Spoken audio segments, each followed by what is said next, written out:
Bhogapuram airport next month 8వ తారీఖు నుంచి అని చెప్తున్నారు. అంటే నెక్స్ట్ మంత్ అంటే జూన్ కాదు, జూలై 8వ తారీఖు అని అంటున్నారు. బట్ అఫీషియల్గా అయితే సింగపూర్ స్కూట్ ఎయిర్లైన్స్ వారు ఒకళ్ళే చెప్పడం జరిగింది. కానీ ఇప్పుడు ఏదైతే గౌరవ ప్రధానమంత్రి నరేంద్ర మోడీ గారు చెప్పిన ప్రకారము, అంటే పెట్రోలు డీజిల్ కొంచెము ఇన్కన్వీనియంట్ సిచ్యువేషన్స్లో ప్రైజెస్ కూడా పెరుగుతున్నాయి. దానికి కారణం మీకు అందరికీ తెలుసు, వార్ మూలాన ఆ విధమైన ఇబ్బందులకి మనము గురి అవుతున్నాము.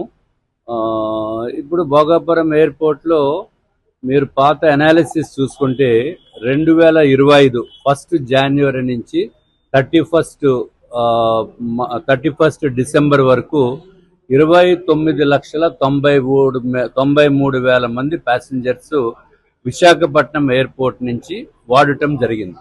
అంటే వెళ్ళే వాళ్ళు సుమారు 30 లక్షలు అనుకుంటే వెళ్ళే వాళ్ళు ఒక 15 లక్షలు, వచ్చిన వారు 15 లక్షలు. సో విశాఖపట్నం ఎయిర్పోర్టు ఇది కంటిన్యూ చేస్తూ భోగాపురం ఎయిర్పోర్ట్ను కూడా ఉంచితే చాలా బాగుంటుంది. లేకపోతే ఈ పెట్రోల్ డీజిల్ క్రైసిస్ అన్ని తగ్గిన తర్వాత భోగాపురం ఎయిర్పోర్ట్ ఆపరేషన్లోకి వస్తే బాగుంటుంది. ఎంచేతంటే మీరు ఒక నెలకి 2,50,000 మంది వెళ్ళిన వారు కానీ వచ్చిన వారు కానీ భోగాపురం ఎయిర్పోర్ట్ కనుక ఓపెన్ అయిన తర్వాత వాడవలసిన అవసరం ఉంటుంది. ఒక నెలకి 2,50,000 మంది అంటే ఒక్కసారి వెళ్ళటానికే 3,000 రూపాయలు ఇప్పుడు ఛార్జ్ చేసే పరిస్థితి ఉంది. అంటే సుమారు 75 కోట్ల రూపాయలు ప్రజాధనము దానిపైన వెచ్చించవలసిన అవసరం ఉంది. ఇది కూడా మనము ఆలోచించవలసిన నెసెసిటీ ఉంది. అంటే నెలకి 75 కోట్ల రూపాయలు అవుతుంది. అంటే సంవత్సరానికి సుమారు నియర్లీ అబౌట్ 850 crores నుంచి 900 crores వరకు భోగాపురం ఎయిర్పోర్ట్ ఆపరేట్ చేయటం పెట్టిన మూలాన 1 yearలో అంత ఖర్చు ప్రజల డబ్బు అవుతుంది. దాంట్లో మెజారిటీ భాగం పెట్రోల్ డీజిల్.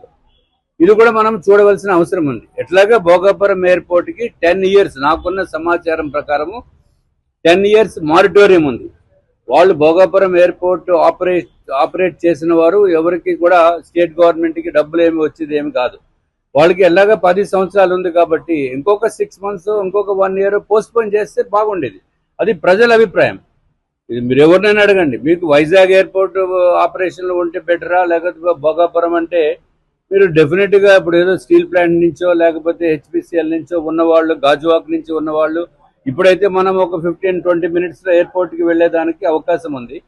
బట్ భోగాపురం అనేటప్పటికి నిజంగా గుండెల్లో రాయపడుతుంది. ఇప్పుడు నెక్స్ట్ విజయవాడ వెళ్ళాలంటే మనము ఇంకా కార్లు తప్ప వేరే దానికి అవకాశం లేదు. లేకపోతే మనకున్నది వందే భారత్, అది ఎప్పుడు ఫుల్ అయిపోతుంది, ఎప్పుడు టికెట్లు దొరకవు. సో వందే భారత్ ట్రైన్స్ అన్నా కంప్లీట్గా ఎక్కువ పెంచి అప్పుడు భోగాపురం ఎయిర్పోర్ట్ ఆపరేషన్లోకి తీసుకుని వస్తే బాగుంటుంది. బట్ అది మన డెసిషన్, మరి పెద్దలు నిర్ణయించాలి. ఇప్పుడు మహానాడే మనం హైబ్రిడ్ మోడల్లో పెడుతున్నాము. ఇప్పుడు పెట్టారు కదా గౌరవ ముఖ్యమంత్రి గారు. సో ఎందుకు పెట్టారు? ఎందుకంటే ఈ పెట్రోల్ డీజిల్ ఆదా చేయటము మలాన ఉపయోగం ఉంటుందనే ఉద్దేశంతో పెట్టారు. అది సూపర్ సక్సెస్ అయింది.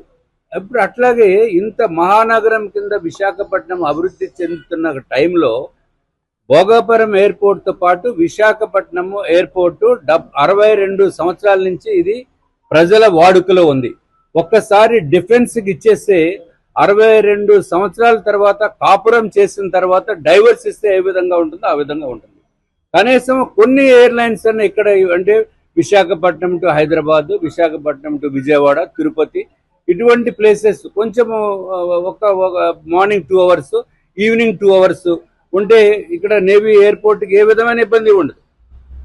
ఇప్పుడు మనకి మిగిలిన చోట్ల 2 ఎయిర్పోర్ట్లు ఉన్నాయి. గోవాలో 2 ఎయిర్పోర్ట్లు ఉన్నాయి, మహారాష్ట్రలో 2 ఉన్నాయి, బాంబేలో ఉన్నాయి, ఇప్పుడు ఢిల్లీలో కూడా నోయిడా దగ్గర ఒకటి వస్తుంది.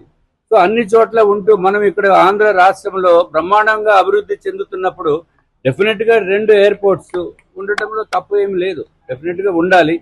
అట్లాగని చెప్పి ఒకవేళ కేవలము డబ్బే కావాలి మాకు అనే ఉద్దేశంతో ఏదైతే భోగాపురం ఎయిర్పోర్ట్ ఆపరేటర్స్ జిఎంఆర్ వారు ఉన్నారో ఇక్కడ విశాఖపట్నం ఎయిర్పోర్ట్ నుంచి ఆపరేట్ చేయండి.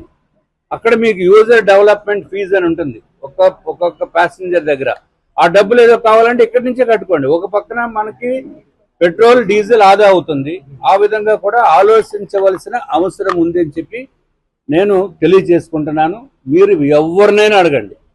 మీరు ఎయిర్పోర్ట్కి వెళ్ళి మీరు ప్యాసింజర్స్ని మీకు ఎయిర్పోర్ట్ ఇక్కడ కావాలా భోగాపురం కావాలని అడగండి. I'm telling you will get 98% people will say ఈ ఎయిర్పోర్ట్ ఇక్కడ నుంచి ఆపరేట్ చేయాలని. కానీ ఇప్పటికే లేట్ అయిపోయింది. ఇప్పుడు మనం చేయగలిగింది తక్కువ. కనీసం సో ప్యారలల్ ఆపరేషన్స్ కూడా పెట్టేదానికి international operations you do it from Bhogapuram, no problem. International you do it from Bhogapuram. At least domestic airlines మీరు కావాలంటే ఢిల్లీ ఫ్లైట్ భోగాపురం నుంచి చేయండి. కానీ ఇక్కడ లోకల్గా విజయవాడ వెళ్ళాలంటే మనకి కార్లో మనకి 4.5 hours 5 hours వెళ్ళిపోవచ్చు. అదే వందే భారత్లో కూడా 5 hours మనం వెళ్ళిపోయే పరిస్థితి ఉంది. కానీ భోగాపురం ఎయిర్పోర్ట్కి వెళ్ళడానికి 3 గంటలు పడుతుంది. I'm telling you 2 hours minimum 2 hours పడుతుంది. ఇప్పుడు ట్రాఫిక్ జామ్స్, విపరీతమైన ట్రాఫిక్ జామ్స్ వస్తున్నాయి. సో ఇప్పుడు రోడ్లు అయితే అభివృద్ధి చేస్తున్నారు, దాంట్లో నేనేమి కాదంటం లేదు.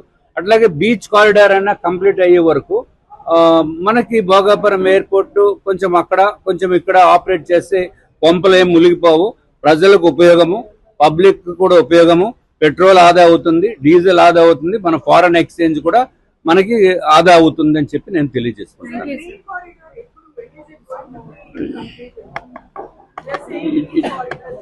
Beach corridor it will take some time అమ్మ. ఇది ఇప్పటికిప్పుడు అయిపోయేది కాదు. కనీసము ఇప్పుడు మీరు ఒకటి ఆలోచించండి. మారిటోరియం అనేది 10 years GMR is not going to pay a single rupee to the government, to my understanding, subject to correction. మరి అటువంటిప్పుడు 10 years బదులు మీరు 11 years ఇవ్వండి. 11 years మీరు మారిటోరియం ఇవ్వండి. 1 year ఇక్కడ ఆపరేట్ చేయండి. ఇక్కడ ఆపరేట్ చేస్తే ఏమి నష్టం ఏముంది? మనం కొన్ని ఫ్లైట్స్ ఆపరేట్ చేస్తే నష్టం ఏముంది? ఇప్పుడు ఇంకా మీరు ఎయిర్పోర్ట్లో చూస్తే ఇంకా పనులు అవుతున్నాయి, పెయింటింగ్లు వేస్తున్నారు. సో ఒక పక్కన ఎయిర్పోర్ట్ డెవలప్ చేద్దామనే ఉద్దేశంతో తలపెట్టిన పరిస్థితి నుంచి ఇప్పుడు ఉన్న ఎయిర్పోర్ట్ నుంచి వెళ్ళిపోవటం అంటే ఇది విశాఖ వాసులకు మాత్రం చాలా బాధాకరమైన విషయం. దీంట్లో ఇంతకంటే నేను ఎక్కువ మాట్లాడినా మళ్ళీ పాలిటిక్స్ అంటారు, లేకపోతే వ్యతిరేకంగా మాట్లాడుతున్నామంటారు. అది కాదు, public opinion, someone has to express it, and this is, I am sure, I request all the press and media people to take opinion from the public who are utilizing the Visakhapatnam airport. So manaki deeniki nashtam ledu. 10 years moratorium, you amend it for 11 years and operate here this for another 1 year, at least partly. International flights you operate from Bhogapuram. But ఉన్న facilities ని మనకి ఎక్కడో బ్రహ్మాండంగా ఉండాలి, ఎంతో అత్యంత అద్భుతమైన, ఎవరికి కావాలి అత్యంత అద్భుతమైన? You want to have a granite tiling and that's different issue. మనకు కావాల్సింది సేఫ్ జర్నీ కావాలి, తొందరగా వెళ్ళటానికి. ఇప్పుడు విజయవాడ వెళ్ళాలంటే మనం ఇక్కడ 1/2 hour ముందు బయలుదేరితే ఎయిర్పోర్ట్కి చేరుతాం. ఇప్పుడు 2 hours ముందే బయలుదేరితేనే చేరుతామో లేదో కూడా తెలియదు. మీకు ఇక్కడ హనుమంతవాక జంక్షన్ లోనే I was standard for 45 minutes. You will not believe. So that is the situation. Subsequently it may improve. That's a different issue. But ఉన్నదాన్ని మానేసుకుని లేని దాని గురించి మనం ఏదో తాపత్రపట్టము ఎంతవరకు సబబది? సో ఇది కూడా గౌరవ ముఖ్యమంత్రి గారు అట్లాగే గౌరవ విమాన శాఖ మంత్రివర్యులు కూడా ఆలోచించవలసిన అవసరం ఉంది.